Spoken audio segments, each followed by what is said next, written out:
Moving to the Dolphins versus the Chargers.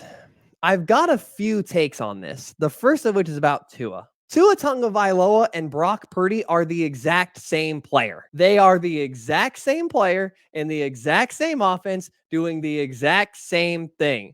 They're both good players being elevated by an excellent offensive-minded head coach and excellent receiving weapons.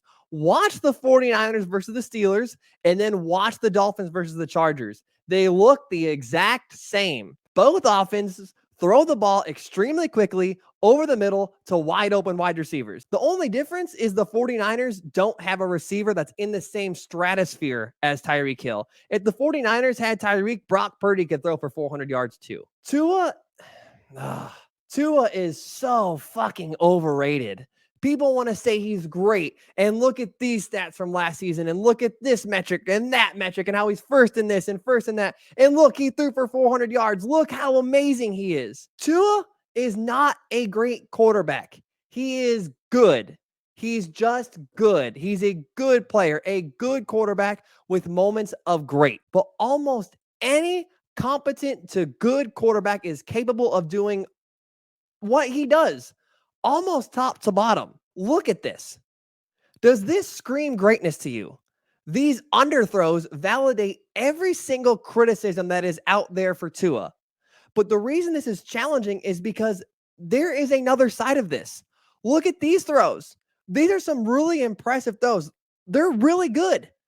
So if he makes some great throws and some bad throws, what does that make him?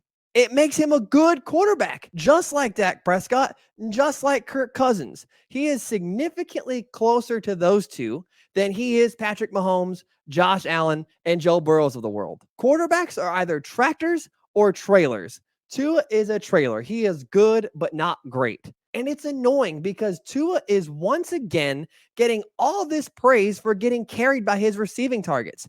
And just like last season, where the same thing fucking happened in week 2 when Tyreek had 200 yards against the Ravens' awful defense. At halftime, Tua had just over 260 yards passing, which is a lot.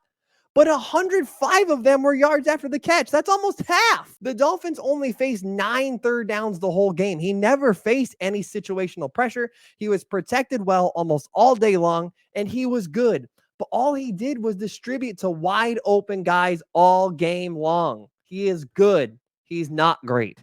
Moving on from Tua. Tyreek Hill is the most impactful player in the NFL that is not a quarterback. Is there anyone in the NFL that you have to account for in such a unique way? Like, even when he doesn't get the ball or the play isn't to him, he is impacting the play just because of who he is and his unique gifts. His ability to blow the lid off of a defense changes the way that offense operates completely. It changes what they are able to do. His presence alone changes everything. And that is not even taking into consideration his abilities as a pass catcher. The dude is incredible.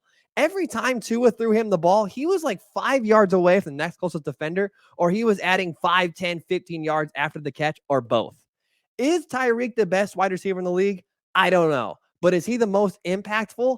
Absolutely. Shifting to the Chargers. The Chargers put the NFL world on notice. They put up 34 points with Justin Herbert only throwing for 228 yards, but they took the NFL off notice by giving up 213 yards to Tyreek Hill. The Chargers are a dangerous team this season if they can clean up the defense. The Chargers are going to have the most balanced offense in the NFL this season, and it is going to be the highest scoring. They are going to have the number 1 offense this season. If you're a Chargers fan, you have to be extremely pleased with the hiring of Kellen Moore right now. The Chargers ranked 30th in rushing last season, and they piled up 234 yards on the ground against the Miami defense that was ranked 4th against the run last season. That's a great start to the season if you're the Chargers offensively, but it's an equally bad start for them defensively. So while you have to feel good about your OC Kellen Moore, you have to feel equally bad about your defensive head coach who continues to prove he can't really stop anybody. The Chargers are the most exciting team in the NFL this season. They're going to put up a lot of points and they're going to give up a lot of points. And they are a walking disaster waiting to happen. They are must-see TV from this point on. I doubt that they're going to give up 35 points per game moving forward because not every team is going to have weapons like the Dolphins and is not going to have an excellent head coach like the Dolphins. The Dolphins are certainly a unique challenge, but this feels like a team that's going to be getting in shootouts left and right. And lucky for them, they had the firepower to win them.